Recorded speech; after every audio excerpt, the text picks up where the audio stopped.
Magandang araw po sa ating lahat. Welcome po sa ating gawain dito po sa CLF. 39th season na po tayo sa CLF, 40-day prayer and fasting for the nation. And yung tema po natin ngayon is who is the greatest source of inspiration from the Bible and how do I share it with others? Ayan, kamusta po ang lahat? Hope po na nasa mabuting kalagayan po ang bawat isa. Yan, magandang araw po. Bago po tayo magsimulang talakayin po ang topic natin for today at ma-share ko po ang aking saloobin regarding dito, ay manalangin po muna tayo. Ayan, tayo po ay pumikit at sabay-sabay pong dami ng presensya ng ating Panginoon. Hallelujah, Father God. Lord Father, we praise you, Panginoon. Tunay po, Panginoon, na ikaw ang masters of all masters, Panginoon. Salamat po sa araw-araw na blessings, sa mga biyaya po namin natatanggap. At mismo sa araw na ito, Panginoon, na muli binigyan niyo po kami ng pagkakataon, Panginoon, na ma-experience po ang lahat ng bagay na naririto sa lupa, Panginoon, na nagmula pa po sa inyo. Lord, naway bigyan niyo ako ng wisdom, Panginoon, na ma-share po ang inyong mga salita. Naway kayo ang maitaas po sa araw na ito, Panginoon. At I hope, Panginoon, na sa aking pag-share na ito ay marami po ang tumatak sa isipan ng ating mga kapatiran, Panginoon, at naway magamit nila po iyon sa kanilang pang-araw-araw, Panginoon. Naway tumatak sa kanila po ang aral, Panginoon, na i-share kong biblical characters at ma-inspire din po sila tulad ng ginawa sa akin ng biblical characters na ito. Yan, ma-inspire din po sila na nitong character na i-share ko po, Panginoon. Lamang po, tinataas ko po sa pinakamataas na papulit pasasalamat. In Jesus' name we pray. Amen. Amen. Amen. Ayan, muli, welcome po sa ating gawain dito sa CLF. 39th season na po tayo, 40 days prayer and fasting. Again, ano po yung greatest source of inspiration po sa Bible na masishare ko po with others. Okay. Ayan, tanong ko lang po, mga kapatid, have you ever lost hope po? Or have you ever felt like nothing is happening? Have you ever felt tired waiting for something? Siguro normal na po sa atin yun, mga kapatid, no? Na as a humans, we always experience those, yung mga na-question na natin yung God, kung bakit yung mga prayers po natin. Until now, bakit wala pa? Or even we ask Him, Lord, kung ibibigay mo, bakit pinapatagal mo pa? 'Di ba? Or, Lord, kailangan ko na ngayon eh. Bakit kailangan ko pa maghintay? Pwede naman, 'di ba, ngayon na po. Siguro, meron sa atin nag-aas ng ganyan kay Lord, 'di ba, as a human. And experience po talaga natin 'yon. Every time po na I question God sa mga waiting season ko, doon pumapasok po sa akin yung character ni Sarah. Sarah really inspired me po. She is a woman of all nations. Ayan. Kilala rin siya po sa tawag na Sarai. And she is a wife of Abraham. And throughout her story, she experienced infertility na napakasakit naman po talaga.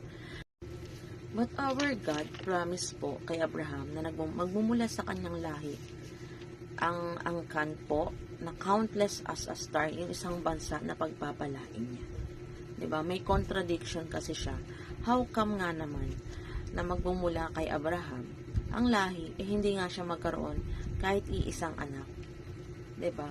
Something, nagbabother talaga sa pakaramdam ni Sarah. Kahit isang anak, hindi niya mabigyan si Abraham. Paano nga naman magkakatotoo yung Lord? Ang promise ni Lord na magmumula nga ang isang bansa sa lahi ni Abraham at pagpapalain niya ito. Si Sarah po ay napakaganda, loyal, at strong woman. Pero dala-dala niya yung sakit, yung pain, kasi nga hindi niya po kayang magdala ng isang anak. And during that time po, ang isang babae na may measured yung kanyang ability or yung purpose niya in life, kung magdadala nga po siya ng anak. Kahit naman po sa panahon ngayon, di ba? What is the purpose of being a woman? To reproduce. And dahil doon, bumababa po yung tingin ng mga tao kay Sarah. And ito, sobrang painful po ito para kay Sarah. Kahit naman po sinong babae, di ba po? Isa po ang dahilan natin dito sa mundo, magkaroon po ng isang supling. Talaga ang saya sa pakiramdam, meron ka ng anak. Siguro yung pakiramdam ni Sarah ay sobrang sakit po talaga. Sabi nga po sa Genesis 8:12, lihim na natawa si Sarah at nagwika na sa edad niya pang iyon, mag-isip pa nga ba siyang makipagsiping sa kanyang asawa. Sabi ng isang panauhin doon, babalik ako sa isang taon, sa ganun ring panahon, at pagkalik ko ay may anak na siya. Natawa si Sarah doon, hindi dahil natatawa siya out of disrespect, but natatawa siya kasi nga, parang too impossible to happen yung promise ni Lord. And sabi nga, mayroon bang hindi kayang gawin si Yahweh? Meron nga ba, diba? Lahat naman po kayang gawin ng ating Lord God, kahit yung mga bagay na imposible po talagang mangyari. And tumatagal yung panahon, wala pa rin siyang anak. Dito na nawawalan na ng pag-asa si Sarah. Grabe, kasi ang tagal na ng waiting season niya, and wala pa rin pong, di pa rin siya pinagbibigyan ng Lord, di pa rin siya binibigyan ng anak. Out of this desperate, si Sarah ay gumawa na ng way, nag-move na siya. Gumawa siya ng other plans para mapulfill yung promise ng Lord. Kinausap niya si Hagar, she is a servant of Sarai and Abraham, na sabi niya na magkaroon ng anak si Hagar kay Abraham, para nga thinking na yung gagawin niyan yun, ayun yung makakapag-fulfill ng promise ni Lord, but definitely not. Her decision brought complications pa. Dito lumabas na si Sarah nga ay doubt, unfaithful, nawalan ng trust sa Lord. Pero si Lord tuloy pa rin sa promise niya for her, diba? Doon lumabas na parang nag-doubt talaga si Sarah kay God na baka hindi na nga niya matuloy yung promise. And tayo, may mga times na ganun po tayo, diba? May si Lord na plan for us. Pero dahil nga sobrang naiinip po tayo sa buhay, Lord, tagal-tagal naman. Gumagawa tayo ng other way natin or sarili nating plano. And talaga nagkakaroon siya ng conflict kasi nga, bago pa natin gawin yung sarili nating plano, si Lord meron nang inilaan na plano para sa atin. Ayan, kailangan lang talaga natin mag-wait. Kagaya ng ginawa ni Sarah, gumawa siya ng other ways sa sobrang pagkainip. And at the age of 90 naman, Sarah gave birth to Isaac. And the miracle happened. Napaka-imposible nga naman pong mangyari. At the age of 90, sino nga naman po ang kaya mag-anak pa? Pero God promised to her, fulfilled, pinulfill pa rin po ng Lord God yung promise niya. Kahit merong mga doubts si Sarah, yung mga impossibility, He gave birth to a son. And pinangalanan nila tong Isaac. And then yung Isaac means laughter. Ayan. Diba sabi niya, tumawa nga siya before na yung pagtawan niyang yun is too impossible to happen. Napalitan niyo ng laughter of joy. Diba? Grabe yung transition ng laughter niya, yung tawa niya. Lord, joke mo ba ako? Magkakaroon ba ako ng anak ng ganyang kaedad? Tapos ngayon yung joy niya, talagang joy of laugh, yung tawa niya is joy po. Kasi nga, na-fulfill na ni Lord yung promise niya kay Sarah and also kay Abraham na magiging father of all nations, and the Sarah is mother of all nations. Sarah's story is a story of hope and faith. Ayun yung tiwala natin kay God. Na yung sa kabila po ng journey na napakahirap, hindi madali yung journey natin sa buhay. May mga times po na nagda-doubt tayo or nawawala ng patience. But through it all, sana po manatili po tayo kay Lord, na kahit na parang imposible po na mangyari yung mga prayers po natin or yung mga desires natin, kailangan humawak po tayo sa mga pangako ng Lord sa atin. Be a Sarah. Kaya talagang super nabe-bless ako sa buhay ni Sarah. And ano nga po ba yung mga lessons na natutunan ko sa story ni Sarah? First is nothing too impossible for God. Walang imposible sa ating Panginoon. Lahat kayang niyang gawin, kahit yung mga imposibleng bagay. Tama nga naman po. Yung mga times na lagang nagdadaw tayo, lagi lang natin isipin na kaya ni Lord gawin yun.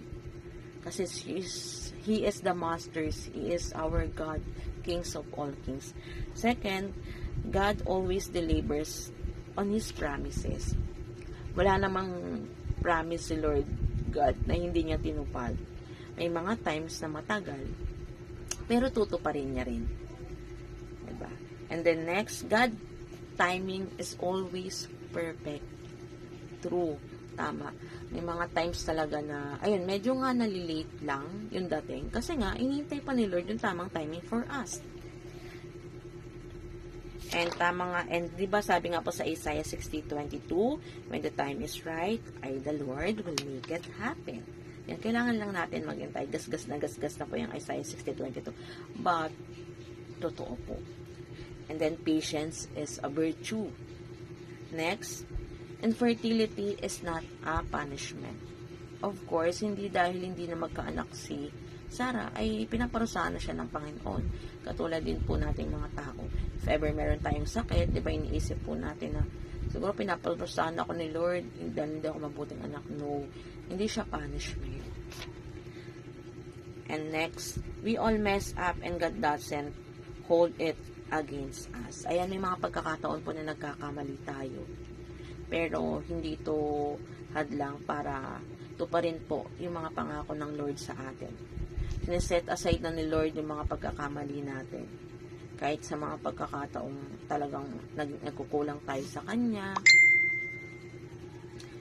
Wala yung parang yung mga past experiences natin, mga past na ginawa natin. Wala kay Lord yun. At tanggapin pa rin tayo ni Lord ng buong buo. 7, wives are to submit to their husband. Yan. Siyempre, pag mag-asawa na po, kailangan po ang asawang babae ay kailangan mag-submit sa kanyang asawang lalaki. Kasi nga, pinagbuklod na, iisa na po sila. Kailangan po ang padre di pamilya, ang head of the family. Kailangan ang babae mag-submit to his husband. And then, next is following God isn't always easy, but it is always worth it. As a Christians, napakahirap po talagang mag-follow sa God. Ang dami pong struggles, and sometimes, kung kailan ka naging Christian, mas marami po pong pagsubok. Inaalaw ni Lord yun, hindi para pahirapan po tayo. But of course, inaalaw ni Lord yun para makita kung gaano tayo ka-faithful sa Kanya, kung gaano yung trust natin sa Kanya. Like Sarah. Tingnan niya kung hanggang saan ang kakayanan ng pagtitiwala natin sa ating Lord God. And dito sa Psalms 37:4, sabi po, God will give you the desires of your heart. When the time is right, He hears your prayers. You just have to be patient and trust Him. Ayan po ang sabi. Sabi nga po, if you don't have it, you don't need it yet. Kasi nga, binibigay ni Lord yung mga bagay sa tamang panahon, sa tamang pagkakataon. And another one po, sa Matthew 21:22, if you believe, you will receive whatever you ask for in prayer. Like Sarah, naniwala siya kay God, and marireceive niya yung whatever na prayers po natin, like us. Ayan. Be a Sarah po, ha, sometimes po, pag sometimes po nararanasan po natin or naiinip na tayo sa mga desires natin in life, sa mga prayers natin, napakaramdam po natin, hindi na po mangyayari. Isipin po natin yung character ni Sarah. Napakatagal po ng waiting season niya, at the end, napulpil pa rin ng Lord God yung promise niya for her. Be a Sarah mind po, na maging mas humawak po tayo sa pangako ng Lord sa atin, na mas patatagin pa natin yung trust natin kay God. Kasi nga po, ibibigay ng Lord yung mga promises niya sa tamang panahon, sa tamang pagkakataon. Kailangan lang po natin ipag-pray yan. Again, when the time is right, the Lord will make it happen. And Psalms 37:4, God will give you the desires of your heart. When the time is right, He hears your prayers. You just have to be patient and trust Him. Always trust God. Always be patient. When the time is right. Ayan, lagi sana tumatakbo sa ating isipan yan. Ayan, kung nagda-doubt kayo ngayon kay Lord, ayan, sana mabasa nyo po ito and maisip nyo na He is our Lord, the King of all King, the Masters of all Masters. Kung ano man po ang pinagpipray po natin for now, and wala pa po, hindi pa po nabibigay ng Lord, lagi natin isipin na baka hindi pa yun yung tamang time, hindi pa yun yung binigay or nakaplat na time ni Lord para sa atin.